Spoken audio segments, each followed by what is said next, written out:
My sugar daddy asks me for weird favors. His Tinder profile said he was 45, but he looked to be in his early 30s at most. Looking for a sugar baby, $700 weekly, no sex. It sounded too good to be true, but as a broke university student, I was willing to take my chances. I swiped right and Tinder let me know it was a match. His message came seconds later. "Hey there, sweetheart." I cringed at that word. I hated it, but $700 was $700, so I sucked it up and replied, "Hey." His name was Jack, and he told me he owned his own business, although he never specified what kind of business it was. We talked for a while before he asked me for my Venmo to send me the first payment. After a few minutes, I got the notification. I stared at the $700 for at least 20 minutes, expecting to wake up from a dream at any second, but it wasn't a dream. "You still there?" I clicked on the message. "Yeah, sorry. If you don't mind me asking, what are you looking for in return?" I stared at the chat until he replied, "I'm just looking for you to do a few favors for me." That sounded like it was going to be sexual to me. Like what? For example, "The first thing I need you to do is pick up a delivery for me." That sounded innocent enough, but I was still expecting there to be some kind of twist. $700 to pick up a package. Come on, even I wasn't that naive. "From the post office or something." "Number, I'll send you the address, but I'd rather not do this through Tinder. You got Kik?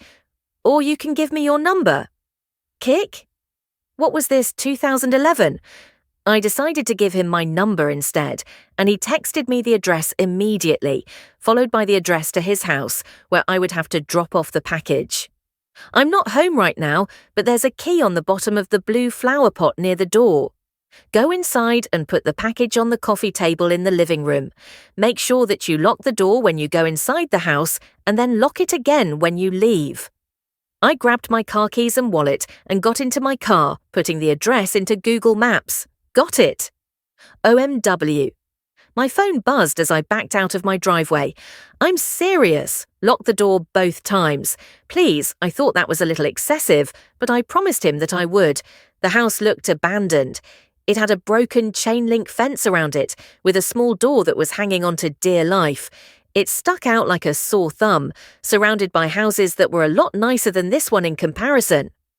"You here for jack shit?" I looked up to see a man standing in the open doorway of the house.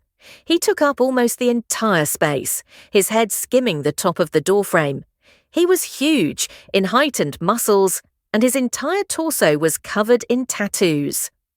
Yeah, I guess," I replied, not moving from my spot on the sidewalk.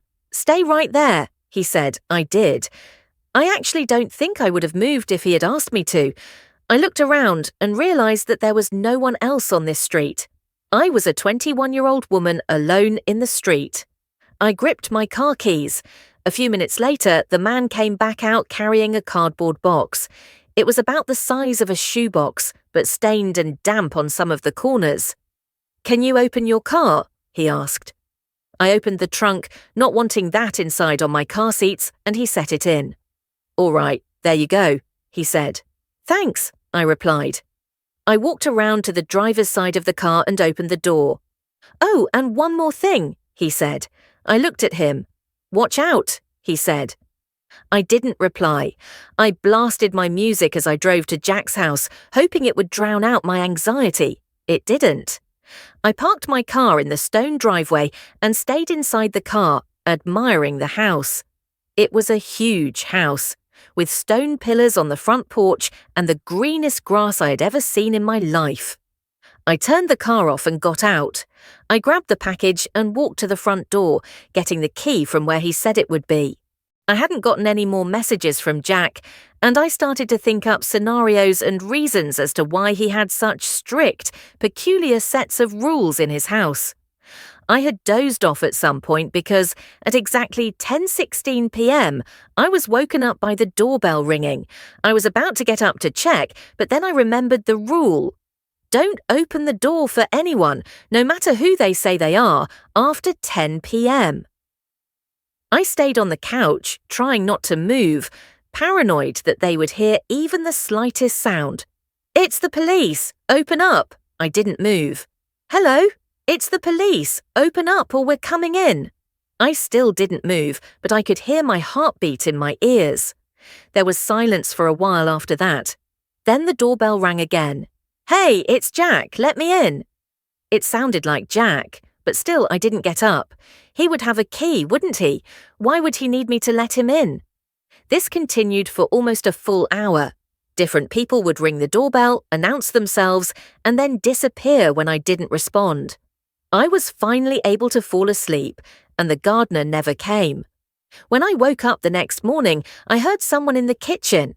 I got up slowly and unlocked the door as quietly as possible, taking my phone with me and walking across the living room and into the kitchen.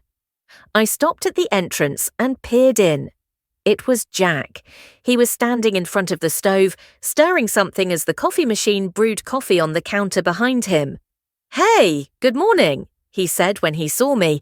"Hi," I replied, nervous. I hadn't seen him in person before, but he looked exactly like his pictures online. "Scrambled eggs?" he asked, motioning to the pan with a wooden spoon. "Yeah, thanks," I replied, walking over to take the plate from him. I ate my breakfast and drank some coffee in silence. "So how was it?" he asked. "It was okay. Nothing super freaky happened," I replied. "Cool," he replied. There was an awkwardness in the room. "I think I'm gonna go now. I have class." I trailed off. I didn't. But I really wanted to get out of there. "Oh, no. Yeah, sure. I'll talk to you some other time," he replied. I grabbed my stuff and he walked me to my car. I could see him standing in the driveway, staring at me as I left. When I got home, I unpacked all my stuff and noticed that I still had the list with me. I sat on my bed and read it again. I felt my body tense up as I realized that I had forgotten something. Turn the TV on and let it play on static through the night. Do not forget to do this. Turn the TV on and let it play on static through the night. Do not forget to do this. Do not forget to do this. I stared at the words on the page until they lost meaning. Beside me, my phone buzzed, snapping me back to reality. It was the $1,000 payment. I looked at my phone and then back at the list. Maybe it wasn't an important step. As I was thinking this over, a text from Jack came in. "I'm not in town right now. I should be back next week, so you're free from running any more errands for me until then. Just sent the payment. Go do something fun." I stared at the message and read it again. And again. And once more for good measure. "I'm not in town right now." I thought back to this morning and how Jack was in his house. How he gave me breakfast. "I'm not in town right now." Within minutes, a new text came in, this time from a number that I didn't recognize. "Did you forget to do something?" The text was followed by a picture of Jack, or whoever this version of Jack was, standing in front of the TV. I didn't respond. Next came another picture. This one was of the outside of my house. It was followed by another text, "Watch out!"